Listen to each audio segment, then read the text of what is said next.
Hi there, this is John Wilkinson again from History Made Easier.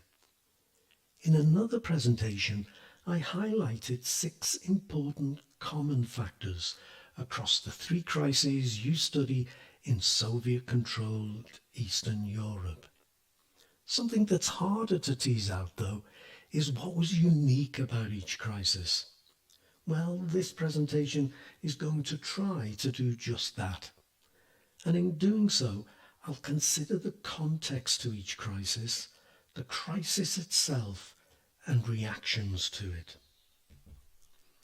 So, of course, I'll begin with Hungary in 1956. 4 points to make about the context to the Hungarian crisis. It was the first post-Stalin crisis, which is itself highly significant. But it also came about after Khrushchev had initiated a process of de-Stalinization that not only criticised what Stalin had done, but seemed to offer hope that things would change. Now, though we can say that the Soviet presence was resented in all 3 examples that we study, it was particularly so in Hungary. So much so that Hungarians felt as if they were being occupied. And the fact that Hungary was strongly Catholic and the Catholic Church was persecuted by the communists only added to this resentment. With the Soviet Union obliged to accept a government headed by Imre Nagy following prolonged protests, Nagy's government, which included non-communists, announced plans for free elections, meaning an end to the one-party state. And they also announced an introduction of Western-styled civil rights, ending repression, ending censorship, and ensuring a free press, and the creation of impartial courts. Economic change would begin with the restoration of private farmland, and the government called for the complete withdrawal of Soviet troops and planned to withdraw Hungary from the Warsaw Pact and position Hungary as a neutral country, at least as far as the Cold War was concerned. But the Suez Crisis gave the Soviet Union the chance to respond ruthlessly. Whilst America's eyes and those of the rest of the world were focused on Suez. Around 200,000 Soviet troops marched on Budapest. The Hungarians fought for their rights and their independence, and it took 2 weeks of bitter fighting in which some 3,000 Hungarians died before the Soviet troops had quietened their protests. Another 200,000 Hungarians fled across the border into Austria. Imre Nagy and his fellow leaders were first imprisoned and then executed. And that, in a nutshell, is what was unique about Hungary. I'm bound to say you'll find much more detail in my ebook on the Eastern Bloc and the end of the Cold War. But on to Berlin in 1961.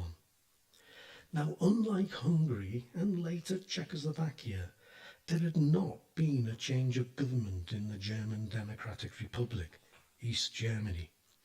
But this was a spot unique in the Cold War, where East Berliners could cross fairly easily into West Berlin, and so had a ready comparison to make with life in the West. Access to West Berlin also made it relatively easy to escape to the West. And given that the numbers of those escaping were particularly high amongst the young and amongst highly skilled workers and well-qualified engineers and technocrats, as well as the professional class, it amounted to a brain drain, causing added problems to the East German economy. It also made the communist system appear to be second best. But what was also important to what happened was that in 1961 America got a new president, the young and inexperienced John F. Kennedy. Now, President Khrushchev of the Soviet Union thought that in President Kennedy he had a man he could dominate, and he chose Berlin to make his mark. Kennedy and Khrushchev held a summit meeting in Vienna in June 1961. Kennedy, having only just overseen the fiasco that was the failed Bay of Pigs invasion of Cuba in April, was in a particularly weak position. Berlin was one of the key issues to be addressed. Khrushchev still wanted American troops to withdraw from West Berlin and threatened to cut off the communication links with West Germany, just as Stalin had done in 1948. With American troops out of Berlin, it would be a lot easier to keep East Germans in. After the summit between Kennedy and Khrushchev, the Soviet leader issued a 6-month deadline for American withdrawal, only for Kennedy to stand firm. So the communists built a wall. Well, first a fence and then a wall, and then a wall with extra fortifications like minefields. But for Berliners, it meant that overnight free access from East to West Berlin ended. Families were divided. People were no longer able to access goods in the West. Some people were no longer able to get to work. But there was no interference with the links between West Berlin and West Germany. Though the Berlin Wall quickly came to symbolize a divided Europe. For the West, it was a massive propaganda coup. The communists had to build a wall to prevent their people fleeing communist rule. And so finally to Czechoslovakia in 1968. Now, at the beginning of the Cold War, given their pre-World War II experience, not least the Munich Agreement, the Czechs were not as anti-Soviet nor as pro-West as the other countries in the Soviet Bloc. While Czechoslovakia's position at the centre of Europe made it particularly important to the Soviet Union. Brezhnev, who in 1968 was leader of the Soviet Union, was firmly opposed to any change to the status quo.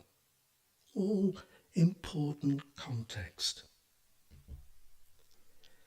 Similar to Hungary, demonstrations against hardline leaders in Czechoslovakia brought in a more acceptable leader to the Czechs, in this case Alexander Dubček.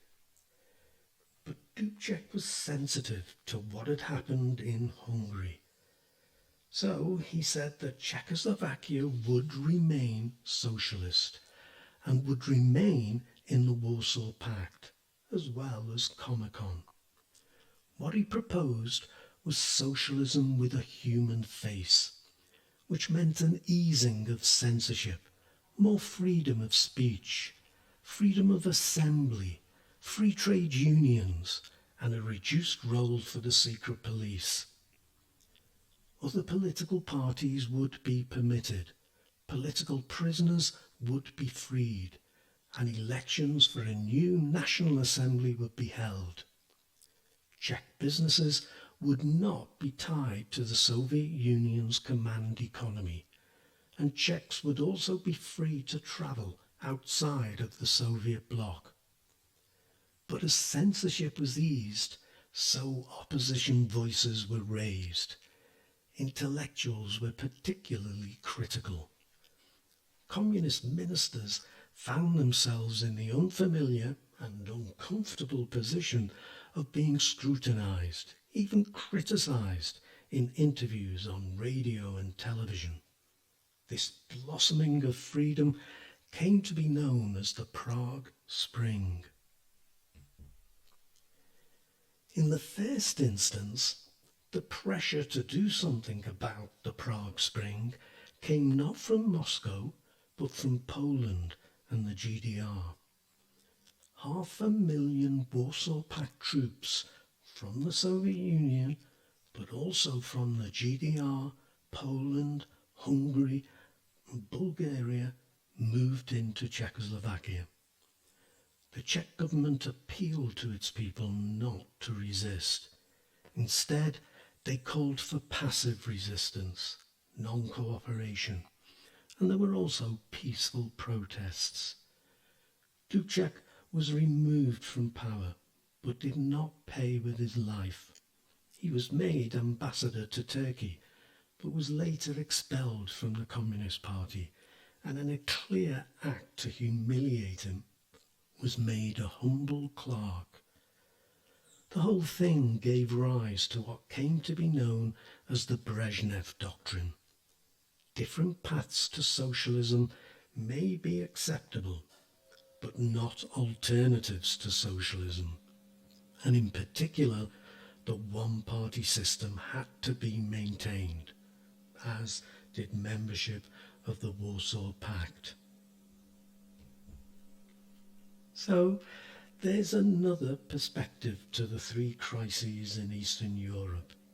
I hope it's useful for you, and I hope you are able to balance it against the 6 common factors I explained in another presentation. It only remains for me, as always, to thank you for listening. Good luck with your studies. Cheers.